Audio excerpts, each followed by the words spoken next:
اللہ کسی قوم کو ذلیل و رسوا نہیں کرتا جب تک وہ اللہ کے حکموں کا انکار نہیں کرتی۔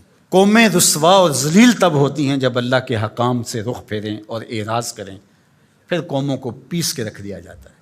ماضی کے اندر جو قوموں کو عذاب دیے گئے تھے وہ حصی تھے، اور حضور علیہ الصلوۃ والسلام کے بعد جو عذاب آتے ہیں وہ حصی نہیں ہیں، وہ معنوی ہیں۔ ماضی کے اندر جو قوموں کو عذاب دیے گئے، ان پہ پتھر اترے، ان کے اوپر چوہوں کا عذاب آیا، ان کے اوپر مینڈکوں کے عذاب آئے، طوفان آئے، ڈبو دیے گئے، ان کی شکلیں مسخ کر دی گئی، خنزیر اور بندر بنا دیا گیا، مختلف صورتوں میں تبدیل کر دیا گیا۔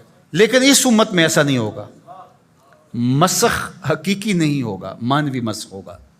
مطلب کیا کہ حقیقی مسخ تو یہ ہے چہرے بدل جائیں، مانوی مسخ ہے چہرے نہ بدل جائیں، سوچ غلط ہو جائے۔ یہ ہے مسخ مانوی، اندر بدل جائے، اور وہ عذاب مانوی ہوگا، اور اس عذاب مانوی کی صورت تشتت ہے، افتراق ہے۔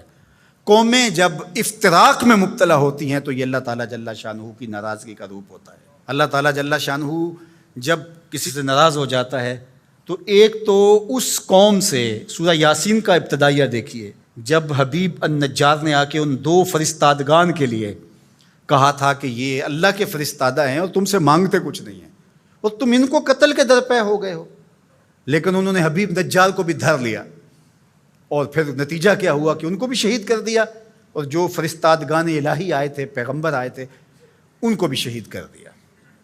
اور سورہ یاسین میں وہ سارا واقعہ موجود ہے، اور وہاں پڑھیے اللہ نے جو ان کے اوپر عذاب نازل کیا۔ ایک تو وہ چیخ تھی جس نے ان کو آ لیا، اور پھر وہ جو ہے وہ اپنے گھروں میں گرے پڑے ہو گئے۔ اور دوسرا جو عذاب اللہ تعالیٰ نے دیا اس قوم کو، اللہ تعالیٰ نے فرمایا پھر ہم نے ان کی طرف کوئی ہادی بھیجا نہیں۔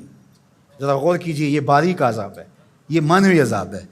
انہوں نے میرے فرستادگان کی قدر نہیں کی تو پھر میں نے سزا کیا دی کہ پھر ان کی طرف میں نے کوئی ہادی نہیں بھیجا، رہنما نہیں بھیجا جو ان کی رہنمائی کر سکے، ان کو بلائے، ان کو پھر اندھیروں میں بھٹکنے کے لیے چھوڑ دیا گیا۔ تو یہ بات ذہن میں رکھیے گا، جب قومیں تشدد، ناقدری، اچھے لوگوں کو نظر انداز کرنے کا مزاج پیدا کرتی ہیں تو پھر ان کے اوپر جو عذاب بھیجے جاتے ہیں ان میں سے ایک عذاب کہ پھر وہ حقیقی قیادت سے محروم کر دیے جاتے ہیں۔ آج میرے وطن اور عالم اسلام کی جو حالت ہے، ہم اس وقت قیادت کے اعتبار سے یتیم ہیں۔ یہ الگ بات ہے کہ ہر بندہ دعویٰ کر رہا ہے کہ میں ہی نجات دہندہ ہوں اور میں ہی قائد ہوں، مذہبی لوگ بھی، سیاسی لوگ بھی، سب کہتے ہیں کہ میرے بغیر تو چرخ کا پہیہ ہی نہیں گھوم سکتا، میں ہی سب کچھ۔ لیکن حقیقی طور پہ اگر دیکھیں تو یہ امت بے امام ہے۔ اس وقت ہمارے پاس قیادت کا فقدان ہے، اگرچہ قائدین کی بہتات ہے، لیکن قیادت، حقیقی قیادت جو درد امت کا مداوع کر سکتی ہو، جو ضرورت کی کفیل ہو، وہ قیادت آج ہمارے پاس نہیں ہے۔ اقبال نے بھی کہا تھا، اٹھانا پھر کوئی رومی عجم کے لالہ زاروں میں، وہی آب و گل ایراں، وہی تبریز ہے ساکی۔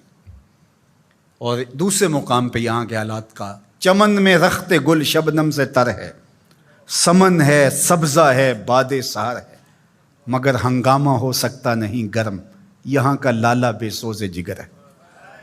یہ سزائیں ہوتی ہیں قوموں کو کہ ان کے اندر پھر حقیقی قیادت کو اٹھا لیا جاتا ہے، پھر قوم بھٹکنے کے لیے چھوڑ جاتے ہیں، پھر مختلف جتھوں کے ہتھے چڑھ جاتی ہے، اور آج جو ہے ہمارے ساتھ ہو رہا ہے وہ کسی سے مخفی نہیں۔